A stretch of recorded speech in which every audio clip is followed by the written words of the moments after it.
ॐ भूर्भुवस्सुः तत्सवितुर्वरेण्यं भर्गो देवस्य धीमहि धियो यो न प्रचोदयात्। ॐ त्र्यम्बकं यजामहे सुगन्धिं पुष्टिवर्धनम् अर्वारुकमिव बन्धनात् मृत्युर्मुक्षीयमामृतात्। ओम नमो भगवते ओम नमो वासुदेवाय। हरिकथा कृष्ण कथा भागवती कथा কলিহত জীব উদ্ধার করার জন্য ভগবানের সত্যরূপ কৃষ্ণদ্বৈপায়ন ব্যাসদেব এই ভাগবত দিয়ে গেছেন। তাই পবিত্র দেহ শুদ্ধ মনে সমস্ত সনাতন হিন্দু ধর্ম বিশ্বাসী ভাইদের উদ্দেশ্যে বলছি, আপনারা ভাগবত শ্রবণ করুন ও বহু জীবনের পাপ থেকে মুক্তি হয়ে গোলকধামে ফিরে যান। আজ আমি ভাগবতের স্কন্ধ ৩ অধ্যায় ১ বিদুরের প্রশ্ন। एवमेतत् पुरा पृष्ठ मैत्रेय भगवान किल तत्र वनं प्रविष्टेन तप्त सगृह मृदिमत्।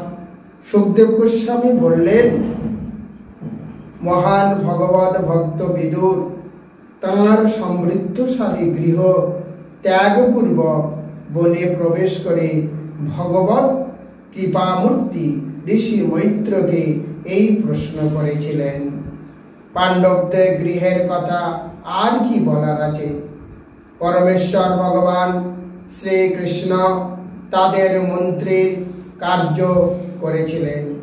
তিনি তাদের গৃহকে নিজের মতো বলে মনে করে সেখানে প্রবেশ করতেন এবং তিনি দুর্যোধনের প্রাসাদ সম্পূর্ণরূপে অবহেলা করেছিলেন।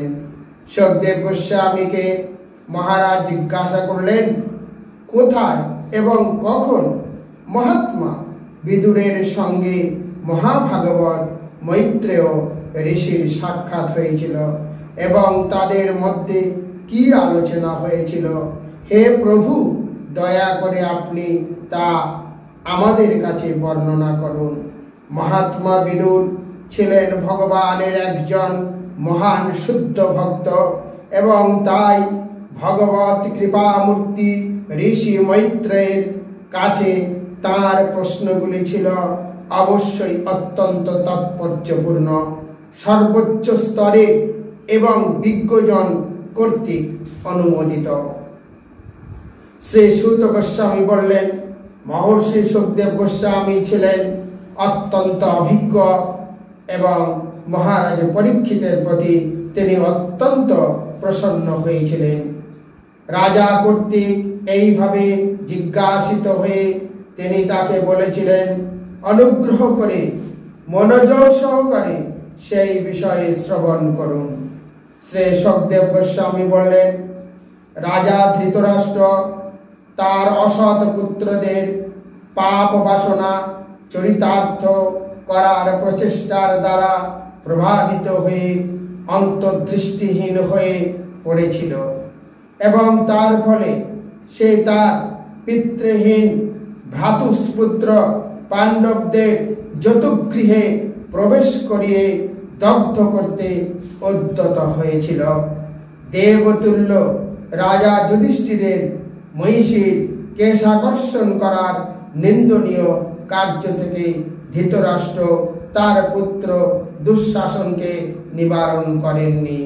যদিও দ্রৌপদীর নেত্রজল তার বক্ষস্থলীর কুমকুম বিধৌত করেছিল।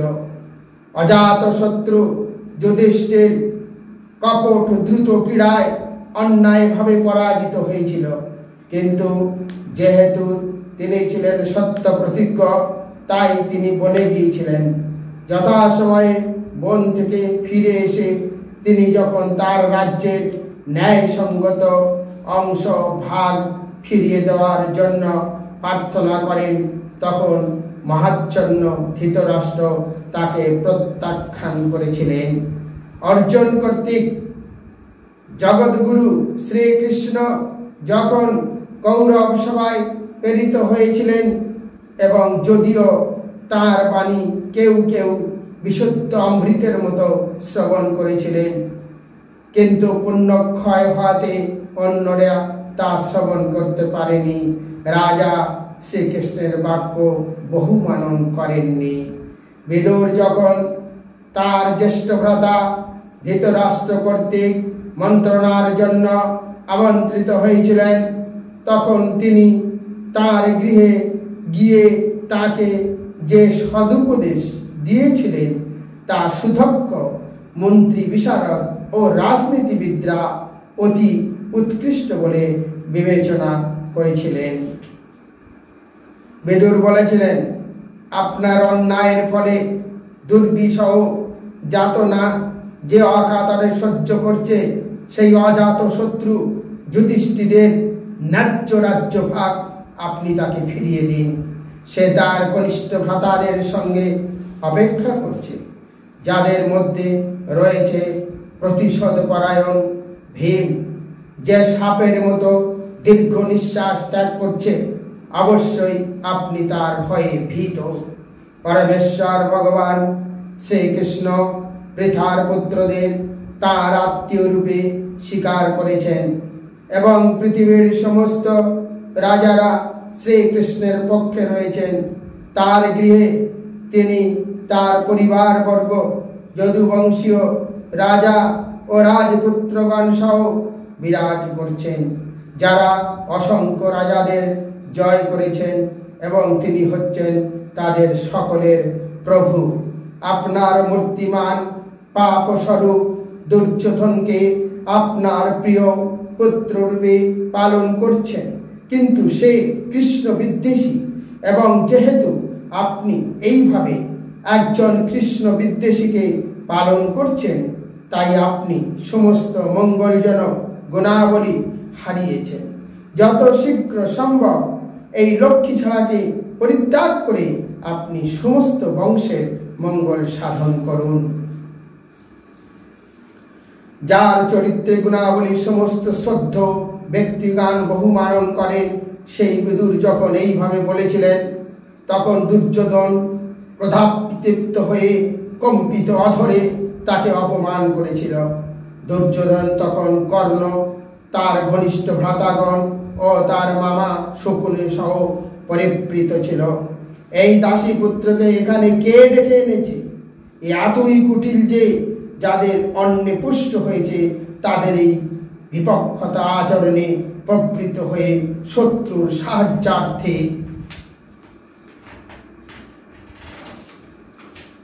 নিযুক্ত হয়েছে। একে আপনি প্রাসাদ থেকে নির্বাসিত করা হোক এবং কেবল তার শ্বাস মাত্র যেন সে তার সঙ্গে নিয়ে যেতে পারে। এইভাবে কর্ণভেদী বাণের মতো তীক্ষ্ণ বাক্যে মর্মাহত হয়ে বিদুর দ্বারে তার ধনুক রেখে তার ভ্রাতার প্রাসাদ পরিত্যাগ করেছিলেন। ভগবানের মায়ার খেলা বলে মনে করে তিনি তাতে কিছুমাত্র ব্যথিত হননি। বিদুর তার পুণ্য ফলের প্রভাবে কৌরবদের পুণ্যার্জিত সৌভাগ্য অর্জন করেছিলেন। হস্তিনাপুর ত্যাগ করার পর তিনি ভগবান শ্রী পাদপদ্ম স্বরূপ বহু তীর্থস্থানে আশ্রয় গ্রহণ করেছিলেন। যে সমস্ত তীর্থস্থানে ভগবানের শত সহস্র চিন্ময় বিগ্রহ অধিষ্ঠিত অতি উন্নত স্তরের পুণ্য সঞ্চয়ের বাসনায় তিনি সেই সমস্ত তীর্থ পর্যটন করেছিলেন। তিনি অযোগ্য। তিনি অযোধ্যা, দ্বারকা, মথুরা আদি বিভিন্ন তীর্থস্থানে কেবল শ্রীকৃষ্ণের কথা স্মরণ করতে করতে একাকী ভ্রমণ করেছিলেন। পুণ্যময় ও নিষ্কলুষ উপবন, পর্বত, কুঞ্জ, নদী, সরোবর এবং যে সমস্ত পুণ্যস্থানে ভগবানের অনন্তের বিগ্রহ সমূহ মন্দির অলঙ্কৃত করে বিরাজমান, সেই সমস্ত স্থানে তিনি বিচরণ করতে লাগলেন। এইভাবে তিনি তীর্থ পর্যটন করেছিলেন। এইভাবে ভারতবর্ষের সমস্ত তীর্থ পর্যটন করতে করতে তিনি প্রভাস ক্ষেত্রে এসে উপস্থিত হলেন। সেই সময় মহারাজ যুধিষ্ঠির শ্রীকৃষ্ণের সহায়তায় পৃথিবীর এক গুচ্ছ সম্রাট রূপে এক সামরিক শক্তির অধীনে পৃথিবী শাসন করেছিলেন। প্রভাস তীর্থে উপস্থিত হয়ে তিনি শুনতে পেলেন যে বাঁশের ঘর্ষণের ফলে উৎপন্ন আগুনে যেমন সমস্ত বন দগ্ধ হয়, তেমনি পরস্পরের বিরোধাননে তার সমস্ত স্বজনবর্গ বিনষ্ট হয়েছে। তারপর তিনি পশ্চিম বাহিনী সরস্বতী নদীর অভিমুখে গমন করলেন।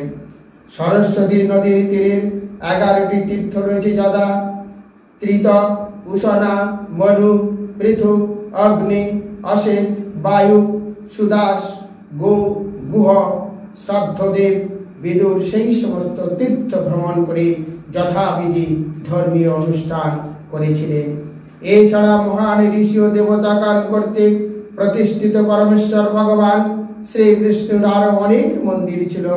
এই সমস্ত মন্দির ভগবানের প্রধান চিহ্ন সমূহের দ্বারা অঙ্কিত ছিল এবং সেগুলি সর্বদাই মানুষকে আদি পুরুষ পরমেশ্বর ভগবান শ্রীকৃষ্ণের কথা মনে করিয়ে দেয়। তারপর সমৃদ্ধশালী সৌরাষ্ট্র প্রদেশ, সৌবীর, মৎস্যা ও পশ্চিম ভারতের কুরুজাঞ্জল নামক রাজ্যসমূহ অতিক্রম করে যখন তিনি যমুনার তীরে উপনীত হলেন, তখন সেখানে শ্রীকৃষ্ণের মহান ভক্ত উদ্ধবের সঙ্গে তার সাক্ষাৎ হয়েছিল। তারপর তিনি গভীর প্রেম ও অনুভূতি সহকারে শ্রীকৃষ্ণের পার্শ্বদ প্রশান্ত মূর্তি বৃহস্পতির প্রখ্যাত পরম শিষ্য উদ্ধবকে আলিঙ্গন করলেন। বেদুর তারপর তাকে পরমেশ্বর ভগবান শ্রীকৃষ্ণের পরিবার পরিজনদের সংবাদ জিজ্ঞাসা করলেন। ভগবানের নাভি পদ্মজাত ব্রহ্মার অনুরোধে যে সনাতন পুরুষদ্বয় এই পৃথিবীতে অবতীর্ণ হয়েছেন এবং যারা সকলে মঙ্গল সাধন করে পৃথিবীর সমৃদ্ধি বৃদ্ধি করেছেন, তারা সুরসেন গৃহে স্বচ্ছন্দে আছেন তো? হে উদ্ধব, কুরুকুলের পরম হিতৈষী আমাদের ভগ্নিপতি বসুদেব ভালো আছেন তো? তিনি অত্যন্ত উদার, তার ভগ্নীদের প্রতি তিনি পিতৃবৎ স্নেহপরায়ণ এবং তিনি সর্বদা তার পত্নীদের সন্তোষ বিধান করেন। হে উদ্ধব, যদুদের সেনানায়ক এবং পূর্বজন্মে যিনি ছিলেন কামদেব, সেই প্রদ্যুম্ন এখন কেমন আছেন? রুক্মিণী ব্রাহ্মণদের সন্তুষ্টি বিধান করে তাদের কৃপায় ভগবান শ্রীকৃষ্ণের কাছ থেকে তার পুত্র রূপে প্রাপ্ত হয়েছিলেন। হে সৌম্য, শাম্ব ভালো আছে তো? তার রূপ ঠিক শ্রীকৃষ্ণের মতো।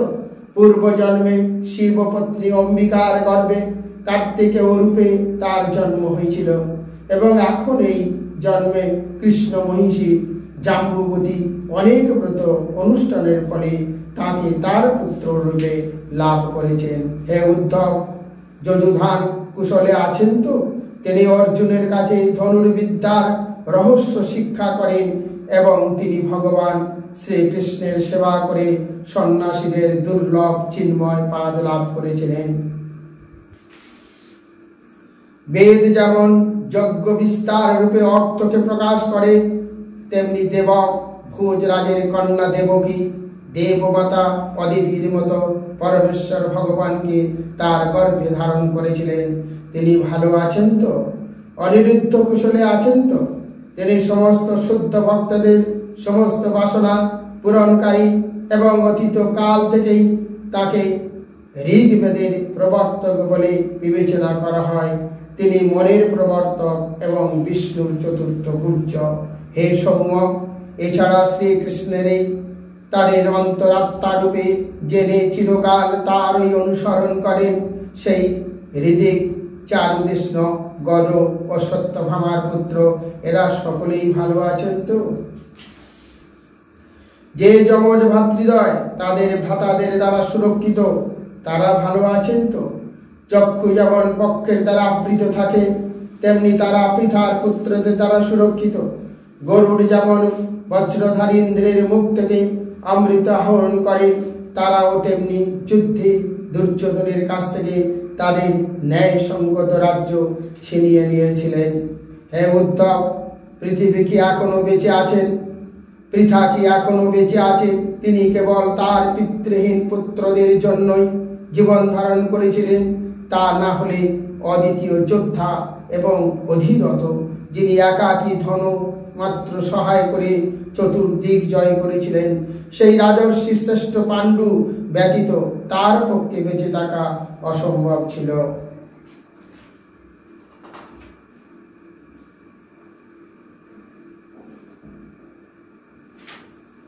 হে সৌম্য, যে ধৃতরাষ্ট্র মৃত ভ্রাতা পাণ্ডুর অনাথ সন্তানদের প্রতি বিদ্রোহ আচরণ করে ভ্রাতার দ্রোহ করেছেন, যিনি তার পুত্রদের অনুবর্তী হয়ে আমাকে তার গৃহ থেকে নির্বাসিত করেছেন, যদিও আমি হচ্ছি তার যথার্থ হিতাকাঙ্ক্ষী, সেই অধঃপতিত ধৃতরাষ্ট্রের জন্য আমি অনুশোচনা করি।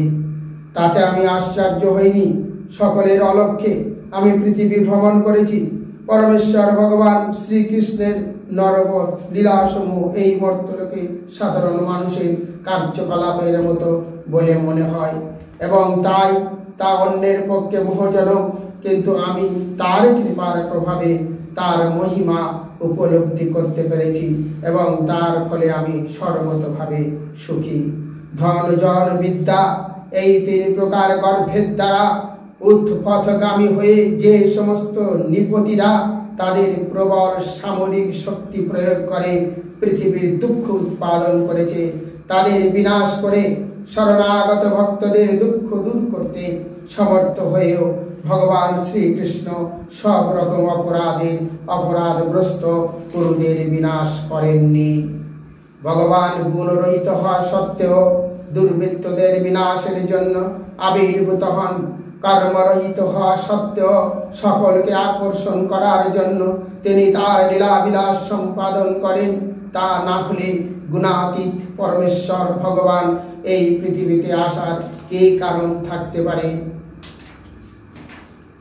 তস্য প্রসন্ন খিল লোকবানা মাবস্তি তানমানুশাসনসে অর্থায় জাতস্য যদুম্বচস্য বার্তাংশকে কীর্তয়া তীর্থকীর্তে। হে সকে, তাই দয়া করে সেই ভগবানের মহিমা কীর্তন করো, যার মহিমা তীর্থস্থান সমূহে কীর্তিত হয়। তিনি অজ, তবুও ব্রহ্মাণ্ডের সমস্ত শরণাগত শাসকদের প্রতি তার অহিত কৃপার প্রভাবে তিনি অবতীর্ণ হয়েছেন। তাদের উদ্দেশ্যে তিনি তা অন্যান্য ভক্ত যোগীদের অংশে আবির্ভূত হয়েছেন। এই ব্রহ্মাণ্ডের সর্বত্র বিভিন্ন গ্রহলোকে অসংখ্য শাসক রয়েছেন, যেমন সূর্যগ্রহে সূর্যদেব, চন্দ্রলোকে চন্দ্রদেব, স্বর্গলোকে ইন্দ্র, তাছাড়া বায়ু, বরুণ এবং এমনকি ব্রহ্মার বাসস্থান ব্রহ্মলোকেও। তারা সকলেই পরমেশ্বর ভগবানের অনুগত ভৃত্য। ব্রহ্মাণ্ডের বিভিন্ন লোকে যখন শাসন কার্য কোনো রকম অসুবিধার সৃষ্টি হয়, তখন সেখানকার শাসকরা ভগবানকে অবতীর্ণ হওয়ার জন্য প্রার্থনা করেন। এত চাংসা কল্পংসং কৃষ্ণস্তু ভগবান সায়ম ইন্দ্রারি বাকুলং লোকং বিহয়ন্তি যুগে যুগে। প্রত্যেক যুগে যখন অনুগত শাসকদের কোনো রকম অসুবিধা হয়, তখন ভগবান অবতীর্ণ হন। তার শুদ্ধ ভক্তদের জন্য তিনি অবতরণ করেন। শরণাগত শাসক বর্গ ও শুদ্ধ ভক্তরা সর্বদাই ঐকান্তভাবে ভগবানের নিয়ন্ত্রণাধীনে থাকেন এবং তারা কখনো ভগবানের ইচ্ছার বিরুদ্ধচারণ করেন না। তাই ভগবান সর্বদা তাদের প্রতি যত্নশীল। তীর্থ ভ্রমণের উদ্দেশ্য হচ্ছে নিরন্তর ভগবানকে স্মরণ করা এবং তাই ভগবান তীর্থকীর্তি নামে পরিচিত। তীর্থস্থানে যাওয়ার উদ্দেশ্য হচ্ছে ভগবানের মহিমা কীর্তন করার সুযোগ লাভ করা। এমনকি আজও সময়ের পরিবর্তন হওয়া সত্ত্বেও ভারতবর্ষের তীর্থস্থান রয়েছে, যেমন মথুরা, বৃন্দাবন, যেখানে আমাদের থাকবার সুযোগ রয়েছে, যেখানে মানুষ ভোর 4টের সময় ঘুম থেকে উঠে সর্বক্ষণ কোনো না কোনোভাবে ভগবানের মহিমা কীর্তন করে। এই প্রকার তীর্থস্থানের সৌন্দর্য হচ্ছে যে সেখানে আপনা থেকেই ভগবানের দিব্য মহিমা স্মরণ হয়। ভগবানের নাম, রূপ, গুণ, যশ, লীলা ও পরিকর সবকিছুই ভগবান থেকে অভিন্ন, এবং তাই ভগবানের মহিমা কীর্তন করার ফলে ভগবান স্বয়ং প্রকটিত হন। যে কোনো সময়ে অথবা যে কোনো স্থানে যখন শুদ্ধ ভক্তরা সমবেত হয়ে ভগবানের মহিমা কীর্তন করেন, ভগবান নিঃসন্দেহে তখন সেখানে বিরাজ করেন। ভগবান নিজেই বলেছেন যে তার শুদ্ধ ভক্তরা যেখানে তার মহিমা কীর্তন করে তিনি সর্বদা সেখানে উপস্থিত থাকেন। এতে শ্রীমদ্ভাগবতের ৩য় স্কন্ধের বিদুরের প্রশ্ন নামক প্রথম অধ্যায়ের ভক্তি বেদান্ত তাৎপর্য শেষ করলাম। পবিত্র দেহে শুদ্ধ মনে আপনারা ভাগবত শ্রবণ করে বহু জীবনের পাপ থেকে মুক্তি হয়ে গোলকধামে ফিরে যান। হরে কৃষ্ণ, রাধে রাধে।